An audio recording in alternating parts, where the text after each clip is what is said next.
Olá, Vulgato, seja muito bem-vindo ao meu canal aqui, Reforma Clássica. Neste canal eu estou compartilhando o meu processo de autoeducação a partir da leitura dos grandes livros do mundo ocidental, publicado pela Enciclopédia Britânica. Então nós temos 60 volumes de livros que fazem parte de uma grande conversação da tradição do mundo intelectual ocidental. Então a ideia aqui sou eu ler esses livros, resumir, comentar algumas impressões que eu tenho desses livros, e eu me inseri nessa grande tradição intelectual do mundo ocidental. Então estou compartilhando com você esse processo de autoeducação. Se você quiser apoiar esse projeto, que vai me ajudar a comprar os livros que fazem parte desses 60 volumes da coleção, clica aqui no link abaixo da Qwify, vê as condições, e na plataforma exclusiva você terá conversas mais profundas, diálogos mais lentos sobre esses textos que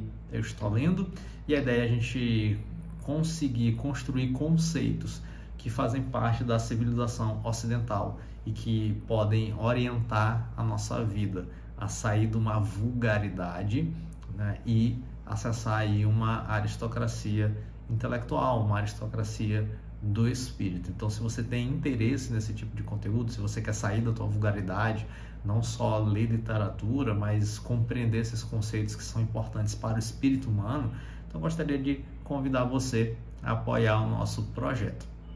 Vamos falar aqui, eu vou trazer para você o resumo da peça, tá bom? Então eu tenho aqui o meu resuminho feito da peça, que também já é uma tradução do Torrano, mas salvo engano ela foi publicada em um periódico de uma universidade. Ela não foi publicada como um texto em um livro, não tive acesso ao livro, porque a promessa para o texto do rezo está lá no final, no final da coleção, coisa que vai sair só provavelmente em 2026 ou 2027. Então eu não sei se o Torrano vai modificar, vai fazer algum tipo de ajuste nessa tradução que já é publicada, ou se ele vai manter essa mesma tradução. Eu já não sei, tá bom?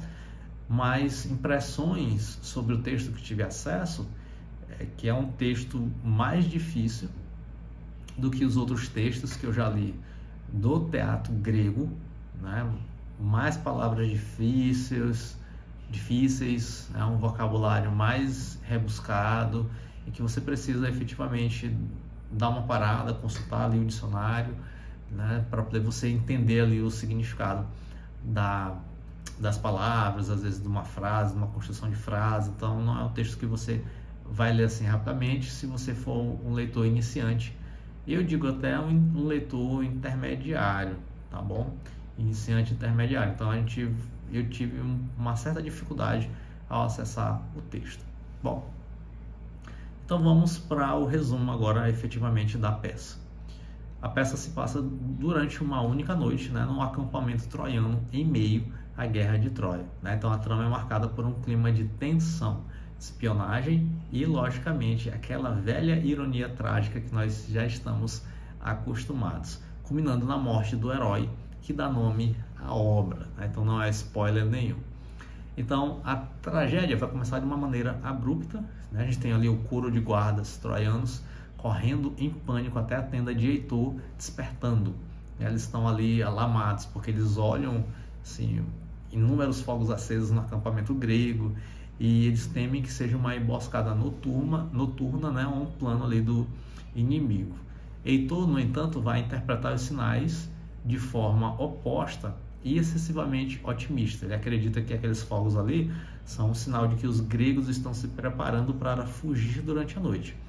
Então, cheio de confiança, após as vitórias do dia anterior, você pode observar isso lendo a Ilíada, tá bom? Aqui esse episódio é retratado no livro 10 de A Ilíada, ou 9, acho que é o 10, acho que é o 9, o livro 9 de A Ilíada, é 9 ou 10, e aí você pode ver esses eventos aqui, lá em A Ilíada, Então, após as vitórias do dia anterior, ele lamenta que a noite tenha impedido de destruir completamente os aqueus, e ele se prepara para atacar os navios em fuga imediatamente. Então ele olha ali e fala assim, a galera está fugindo, e vou me preparar aqui para poder atacar.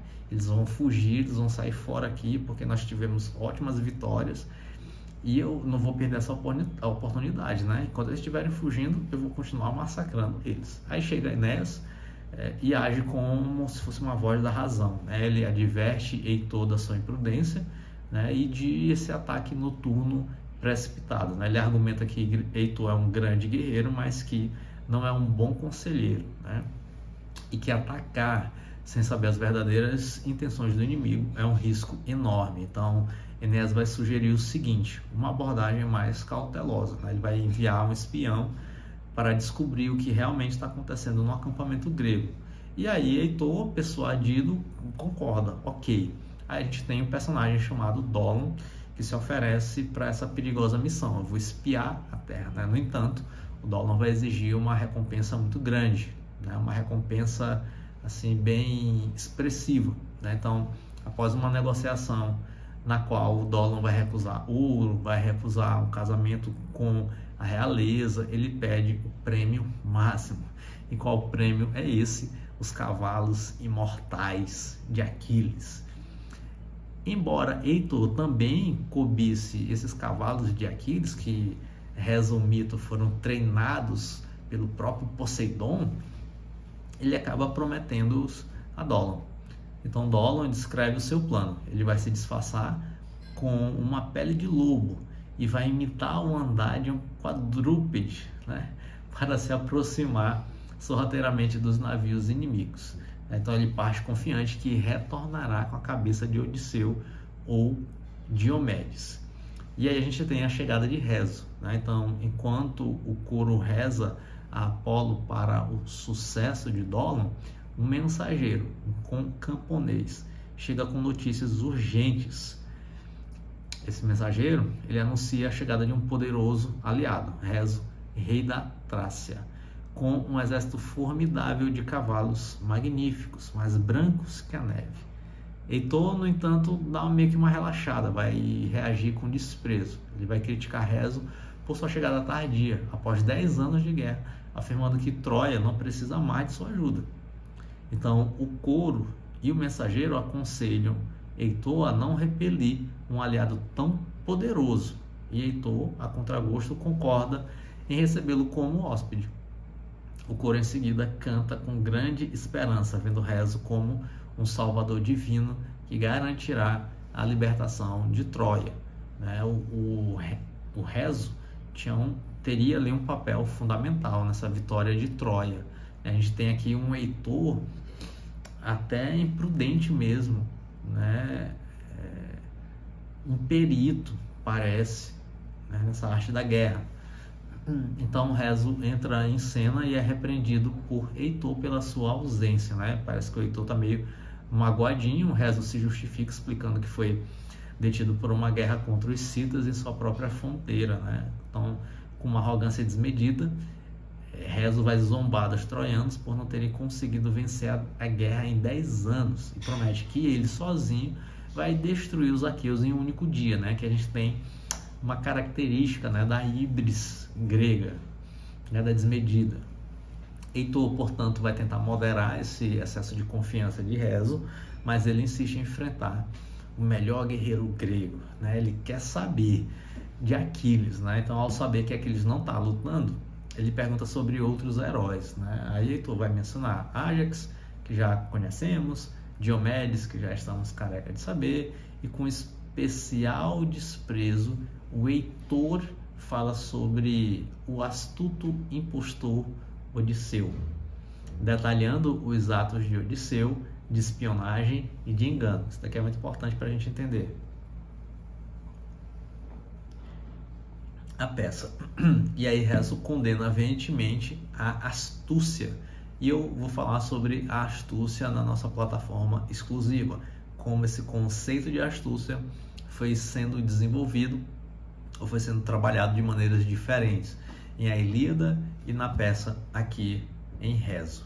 Então ele condena a astúcia e declara que o verdadeiro valor está no combate direto e não que um ladrão como Odisseu merece ser empalado e deixado para os abutres, né? Heitor então mostra Rezo onde seu exército deve acampar, afastados ali do resto da tropa, né? E ele dá uma senha da noite, Febo. Então a gente tem isso, né? A gente já viu também o Odisseu com essa astúcia na peça anterior que trabalhamos ali, chamada Philoctetes, né? Como essa astúcia de Odisseu, esse pragmatismo de Odisseu é visto, né? É desenvolvido. Então a gente tem uma cena mudando aqui para Odisseu e Diomedes, né? Eles já se infiltraram no acampamento, eles chegam na tenda de Heitor, mas encontram uma tenda vazia, né? Eles consideram recuar, vamos voltar, estavam tentando matar ali meio que Heitor, só que a deusa Atena aparece e ela proíbe eles de atacarem Heitor, né? Cujo destino de Heitor é morrer por outra mão, que a gente já sabe quem vai matar Heitor, né? Que é Aquiles. E Atena vai direcionar eles para um alvo mais fácil e mais valioso. Quem? O recém-chegado Rezo, cuja morte naquela noite é crucial. Então Diomedes parte para executar o rei Trácio, né? Atena vai interceptar ali o Paris, né? Alexandre, que se aproxima alertado, né? Por rumores de espiões, né? Então, disfarçando-se de Afrodite, a deusa acalma Paris com palavras enganosas, garantindo que está tudo bem, e manda Paris de volta ao seu posto. Após o assassinato, Odisseu e Diomedes são interceptados pelos guardas do Curo, né? Em uma cena de grande tensão, Odisseu usa, logicamente, a sua astúcia para enganar esse grupo de guarda, né? Ele se finge aliado, questiona os próprios guardas, e no momento crucial ele fornece a senha correta, Febo, que obteve de quem? Dolon. Os guardas confusos acabam deixando os dois passarem, né? Então o Curo lamenta sua falha e especula que o ardil só poderia ser obra de quem? Do astuto Odisseu, né? A quem eles começam a amaldiçoar como se fosse um ladrão. E aí a gente tem, portanto, o cocheiro de Rezo que entra, gravemente ferido. Ele descreve o massacre e o roubo dos cavalos, acusando Heitor de traição para se apoderar dos animais. Heitor fica meio chocado, ele nega a acusação, né? E corretamente atribui o ataque a Odisseu. Nesse momento, a musa, mãe de Rezo, surge em uma epifania divina, carregando o corpo de seu filho. Em um lamento comovente, ela amaldiçoa Odisseu, Diomedes e Helena, mas culpa principalmente Atena pela tragédia, né? Então, ela revela que Rezo não irá para o Hades. Em vez disso, ele se tornará uma divindade profeta, oculta nas montanhas da Trácia. Então, apesar da revelação divina e do desastre, Heitor permanece em um estado de negação e falsa esperança, né? A peça termina com Heitor ordenando as tropas a se prepararem para um ataque em massa ao amanhecer, convencido de que a claridade vinda do sol trará aos troianos o dia da liberdade, né? Então o Curo ordena e ecoa essa ordem, marchando para uma vitória que o público sabe que nunca virá. Então nós temos aí esse resumo da peça, um resumo bastante extenso aqui que eu fiz.